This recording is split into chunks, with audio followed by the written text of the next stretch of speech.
Hey everybody, this is Tracy here for another edition of A View from Tracy's Point Shorts. And today we are talking about reality TV marriages. And is reality TV killing marriages?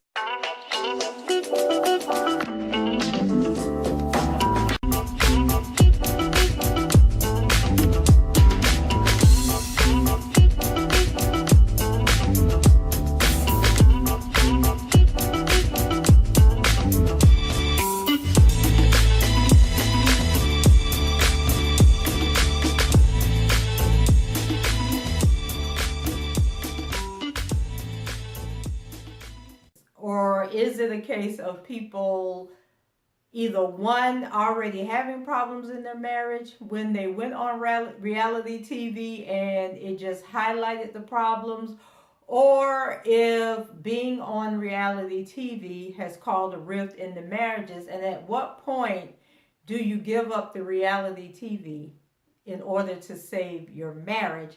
And this conversation comes as we learned the news that Dr. Simone Whitmore of Married to Medicine has decided after 21 years to end her marriage with her husband Cecil. And if you are not familiar with the show, Cecil and Simone, I think, are one of the most likable couples on the show. And it just really, there are little things that happen on the show that make you raise a brow, but not to the point where you say, Cecil and Simone about to get divorced. Like, I thought that whatever they were going through, that they would have been able to work it out. And even on this season 5, which we're currently in, they were actually going to a counselor and addressing some of their marital issues, and they seem to be in a really good place on episode 11, which aired on Friday night, where all the couples, every year on the show, the couples go away for a couples trip, and it's sort of like a couples retreat where they readdress, what's going on in the marriages. And Cecil and Simone are usually the ones that lead the couples retreat. This year Dr. Heavenly and her husband did it, but they just seem to be in a better place. And then we hear on Friday that they were taping for the reunion special, and Simone announced that she couldn't do it anymore, that she felt like she was in a loveless marriage, she was in the marriage by herself, and that she was filing for divorce. And I know she had made a point, I think even on Friday's episode, she said that they were playing this game called the Heavenly Wed game. And the question was, who said I love you first? And so they both got the question right, that Simone was the one that said it first. But then Simone chimed in and said, and to this day, he still won't say that he loved me. And I just find it very hard to believe that you've been married to somebody for 21 years and that they have never, ever once said that I love you. Like, that just seems so crazy to me. But then men are of a different fruit tree. So maybe some men won't say I love you, but they show their love in different ways, by the way they care for you, the way they support you, being good fathers to the kids. I don't know, one of the issues on Married to Medicine, I mean, when you follow social media, they feel like the men are deadbeats because, so like with Dr. Simone, Dr. Jackie, so they're both doctors, but their husbands are not doctors. I think Dr. Jackie's husband, Curtis, is a basketball coach, and he might be a teacher at a high school or something. And then Cecil works in IT.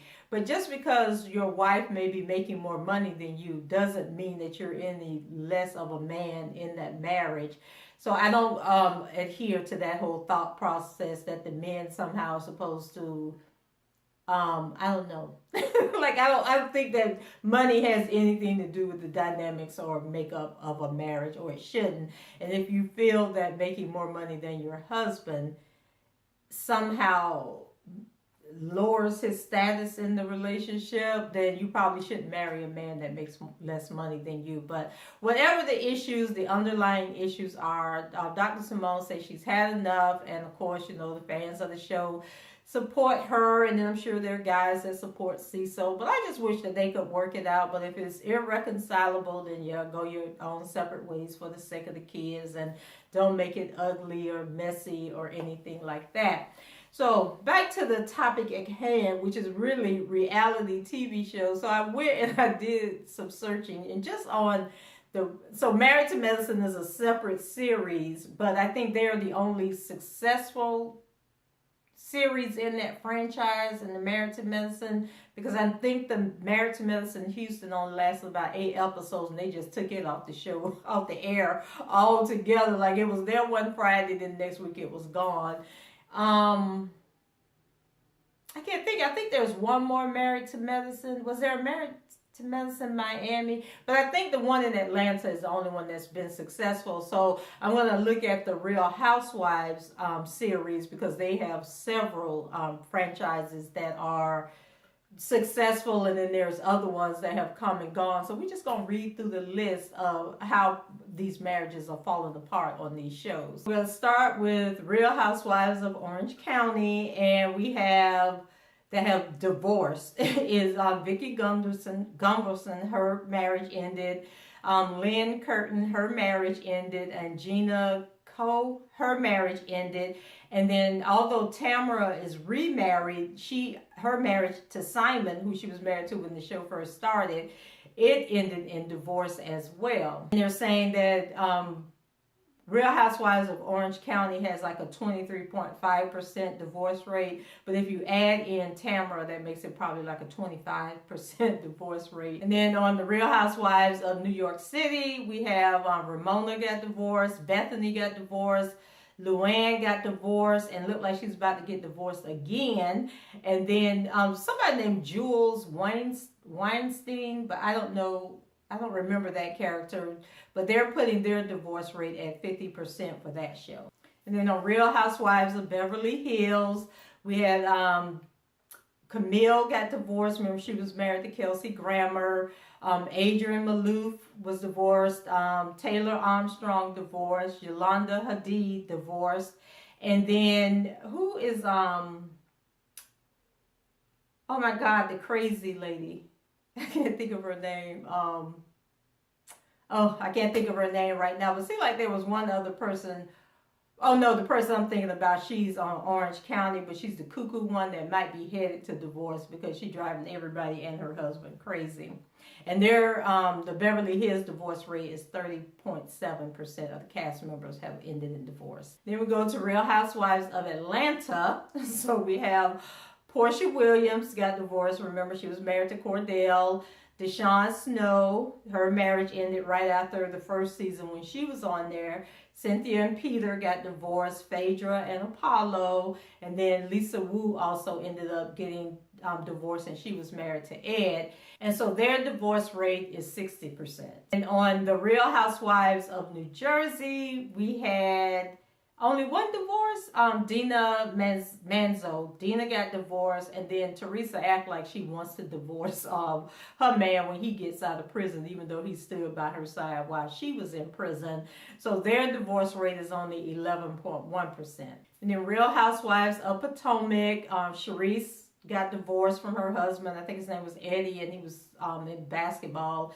Then we have Ashley, who isn't divorced yet, but did reveal that her and her husband Michael are separated and headed to divorce. And so that gives them a 50% divorce rate. Giselle, who was married to Pastor Jamal Bryant, they had already divorced when she was on the show. And then Robin and Juan, who are both on the show, but they were divorced before the show. But I think they may have broken up or are about to break up, even though they were only just living together. So that 50% let you know that 50% of the cast has divorced, and then the 50% who hasn't divorced, all 3 of those other cast members were divorced prior to the show coming out. So kind of crazy. They have no success rate there.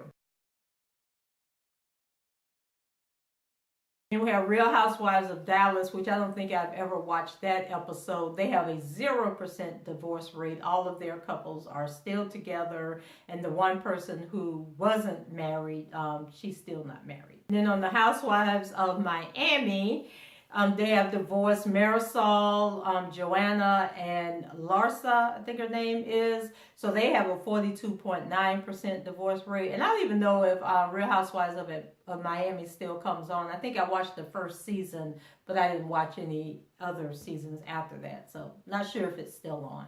And then the show Real Housewives of DC, which only lasted a season, they have a 100% divorce rate. Every cast member on that show is divorced. So that was Mary, Michaela, and Catherine, and Stacy. So all of them are divorced.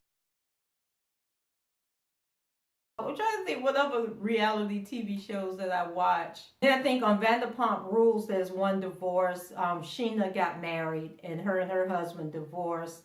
And then the other team members that got married was Tom and the girl that's best friends with Stassi, and their marriage probably won't work.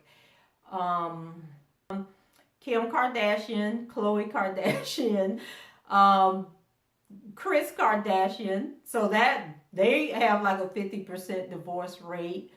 Oh, Basketball Wives, like half of them heifers were never married to start with. They were just girlfriends, and then there was another group that were already divorced when they came on the show, and then we have those that have since gotten divorced since being on the show. So I don't know if the show is a reflection of reality, like real world marriages, or if the real world marriages are being destroyed by the show. So at the end of the day, I think if you're already having marital problems and you are presented with the opportunity to go on reality TV, it's probably not a good idea. So you have to decide what's more important, your marriage or fame. And if your marriage is more important, don't even go on reality TV.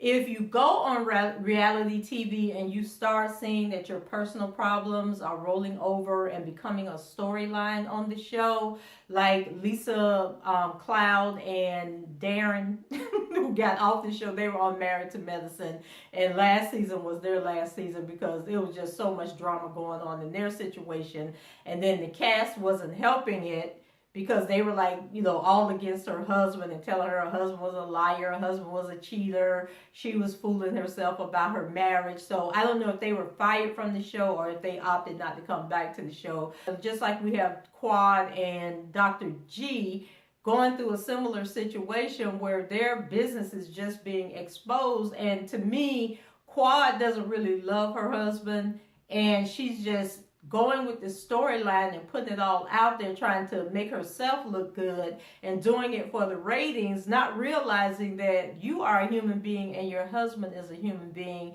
and it's time to get off the show. If you guys are not, don't let the show destroy your marriage if there's hope for your marriage. And if there is no hope for your marriage, get off the show and get a divorce and go on about your business.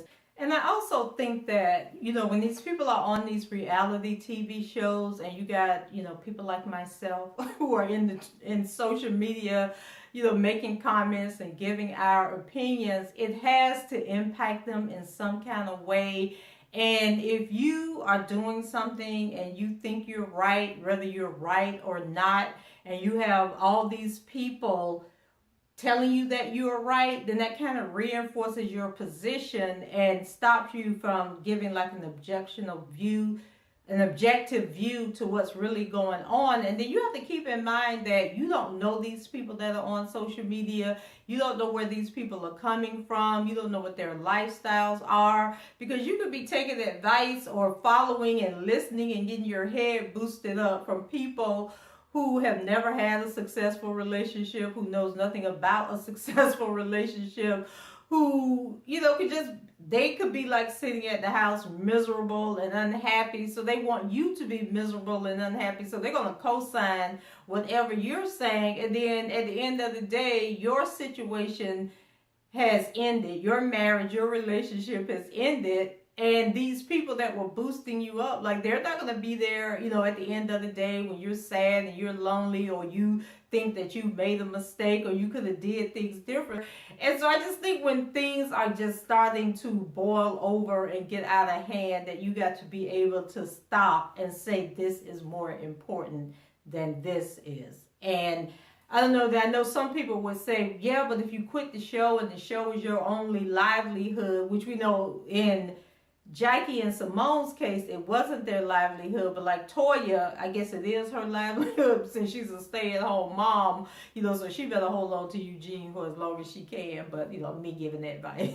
But I just think that at the end of the day, people have to sit back and focus on what's more important, and if being in a marriage or saving your relationship is more important, then get off the shows. But if being on the show is more important to you, then by all means stay on the show. Let your marriage fall by the wayside, and then also consider the impact of your kids, because Simone and Cecil have children, so consider the impact of that. And then, all of these people, I'm harping on Simone and Cecil because that's what's in the news right now. But, when I look at all the divorces that have taken place, a lot of these divorces included children. There were children that were impacted by the decisions that their parents made. It's like, if you can't be on the show enjoying life, having fun, and everything is good, then your life is more important, because these shows aren't going to last forever. And at some point, you have got to decide what's more important, the fame or your personal life. And even if you go for the fame, think about 2-3 years from now, where are you going to be in life? Like, if the show is canceled, would it have all been worth it? But you guys, let me know what you think the issue is, and what would you do in the situation if you were on a reality show or offered the opportunity to be on a reality TV show?